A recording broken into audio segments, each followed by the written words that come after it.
Hey guys, it's your boy Mr. CAFB and I'm back for another video, y'all. And this one's kind of personal, so without further ado, we're just not gonna play around. We're gonna jump right into this. Now, I want to talk about relationships today, and this is something that always kind of hit me in the back of my mind. And the quality of person or individual that you get with can make or break how that relationship grows or ends. And I'm going to give you two scenarios today about two different type of relationships, both in the past and in the present, that went totally correctly and blossomed into a beautiful friendship that can stand the test of time and that's lasting to this day. And a vigorous, horrible relationship that ended in trust issues, turmoil, and embarrassment. Alright, let's get started. Now, this story takes place back when I was in New Orleans, Louisiana. I'm talking about Jazz City, gumbo, dirty rice, crawfish bowls, all the good stuff. Yes, it was beautiful. I think I was just a teenager. I was in middle school. And for the sake of this story, we'll call him Joe. My boy Joe, he introduced me to this girl Kay for the sake of the story.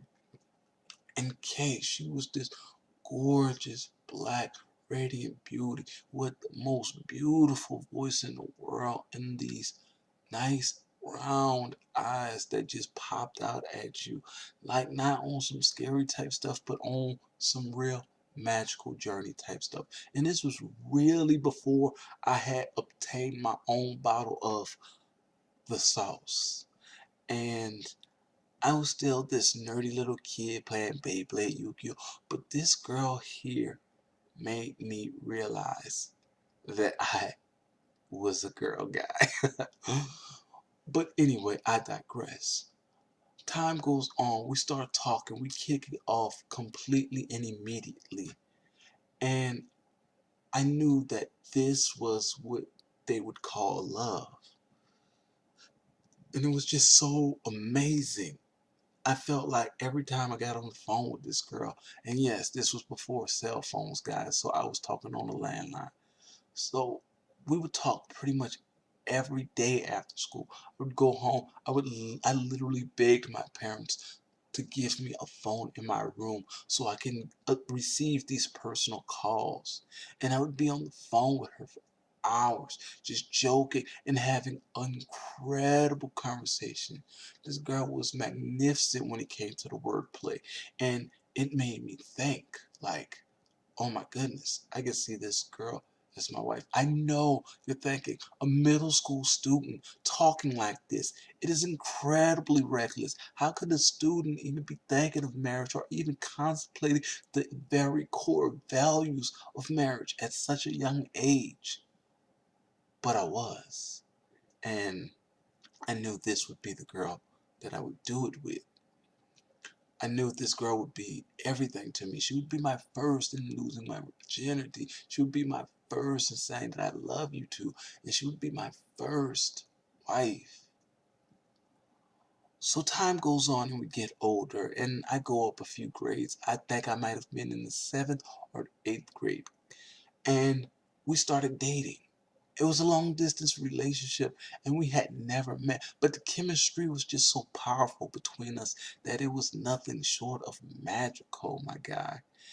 And I loved it.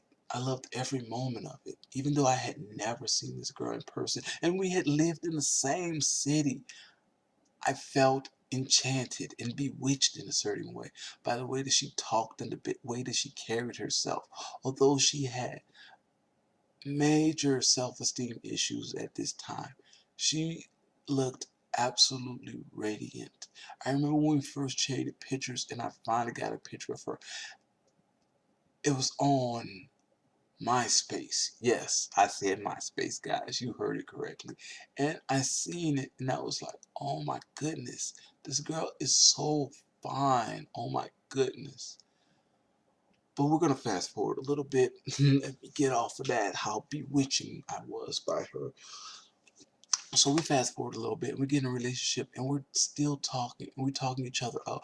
We traded so many secrets with each other, the good times, the bad times, our parents, the issues that we were going through, how we liked each other. Both of our parents knew of each other, and they had nothing bad to say. Her mom liked me, my mom liked her.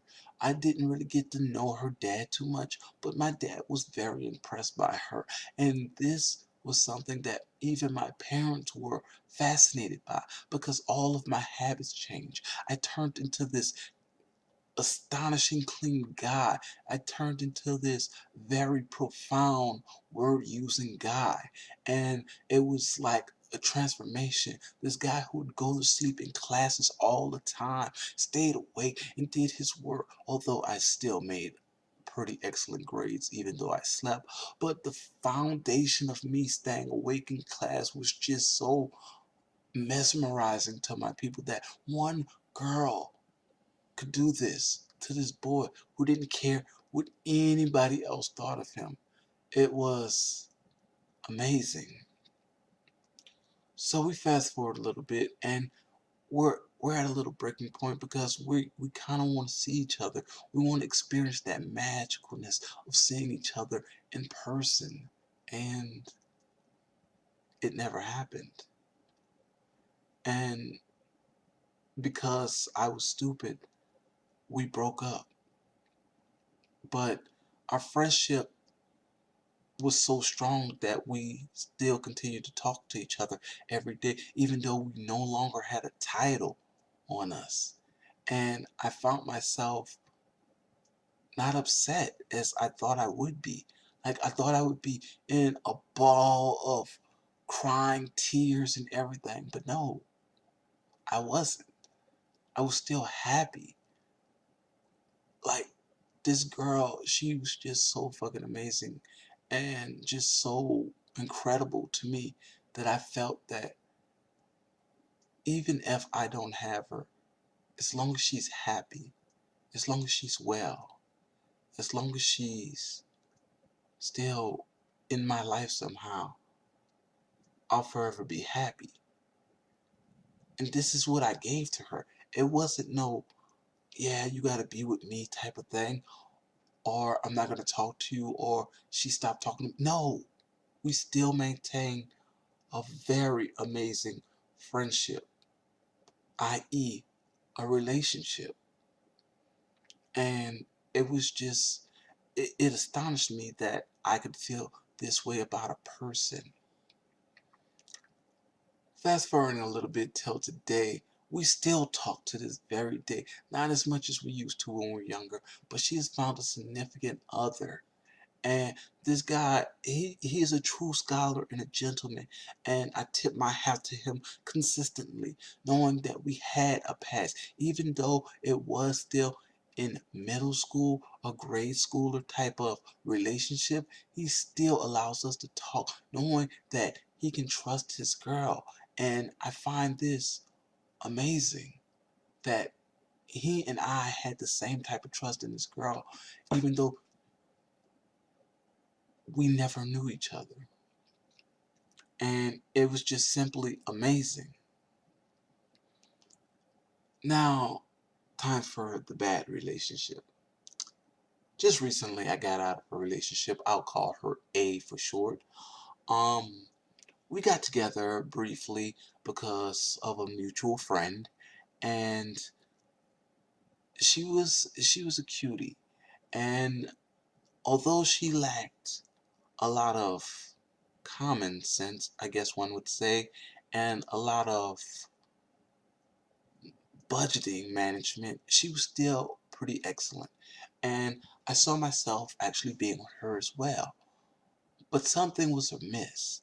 We was together for about a week or maybe two, and she said, hey, my ex gave me a ride home.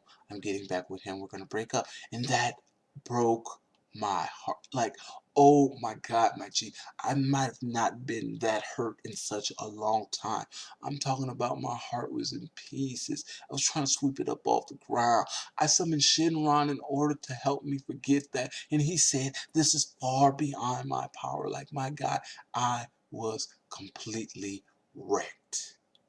And this was the most horriblest downspin in a relationship ever. But because of what I was taught by Kristen, forget you, I heard that. But because I was what I was taught by Kay, I felt that,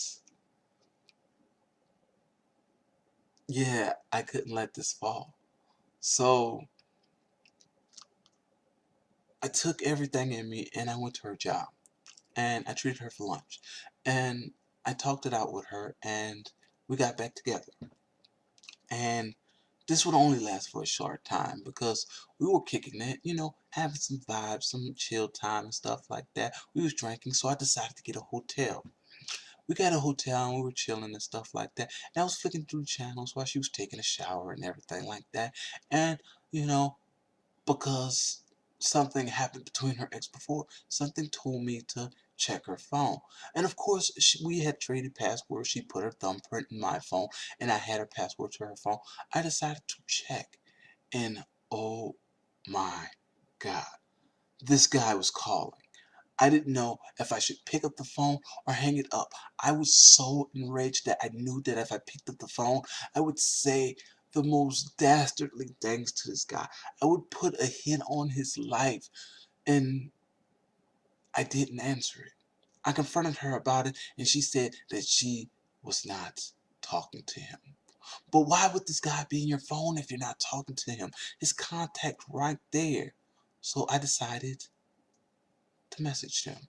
I messaged him and I said just simple words. She is with me. And this guy must have went through Facebook in an instant and he found my profile and he messaged me and he dropped so much dirty laundry on this girl. Oh my goodness. From her past to him texting her and her still texting him after she had said that she was completely done with him. Oh my God, my G. I was broken. I felt so betrayed and so low of myself from the standard, and it hit me in a place that I didn't even know I could feel. So I talked to her about it, and she says, well, that's how he really feels about me, then we're going to end it. This dude tore into her. He ripped her new one. He called her whores and such everything else and sluts and stupid and just, it was just, it was devastating, my guy. I felt horrible that she would even do this to me. But still, deep inside of me, I had a layer of care for this girl. So I forgave her. I forgave her, and things go on in this notion. And while I was at work, I felt this churning in my heart, like my soul, like she was still doing something. Because I would see her online on Facebook from the green dot, and she would just ignore every one of my messages. She would say that she was hanging with her son, whatever, like that. But I knew, my G, that she had been talking to somebody else. And I tried to hide these emotions deep down inside of me. But the damage had already been done. I had trust issues. And just every time I brought it up to her, she would just be like, I just don't want too much drama. And I was like, drama? But you caused this. And for the love of me, I would never, ever call her out of her name. Even if it was the truth, I could never find myself doing such a thing because my relationship with Kay taught me how to be a gentleman. And no matter how much darkness I had towards this girl, I never called her out of her name. Not once. So we fast forward up until 2 days ago, and I told her, like, do you think we should break up? And I knew deep inside of me she was going to say yes. And I still did it because I needed to clear myself of this toxic relationship. And she said we should just be friends.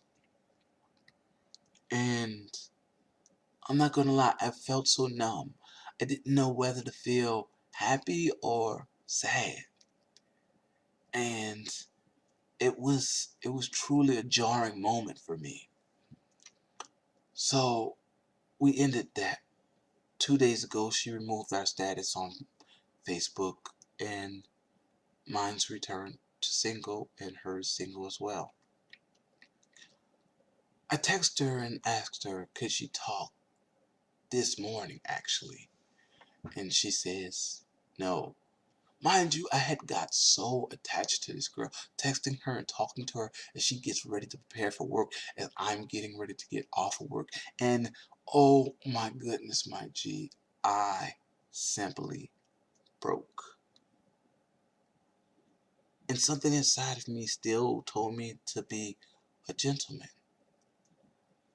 So I made up in my mind that I would send her a good, hope you have a great day at work text every day for the rest of this year. Because that's what Kristen taught me. And I know I've said her name so many times, I apologize, but this is what she taught me. She taught me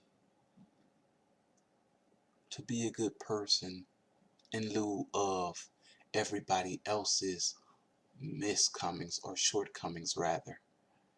And this is what I'm going to do. When you say you love somebody, you don't love them when you're just simply engaged with them in a relationship.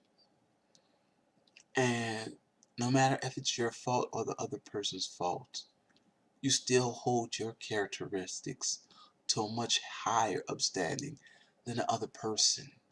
Because at the end of the day, it's going to work better in your favor and in your heart. Because nobody will be able to call you the bad guy, the heartbreaker, the horrible person, because she'll be able to say nothing, or he'll be able to say nothing about you, because you handle yourself with such decorum and such profoundness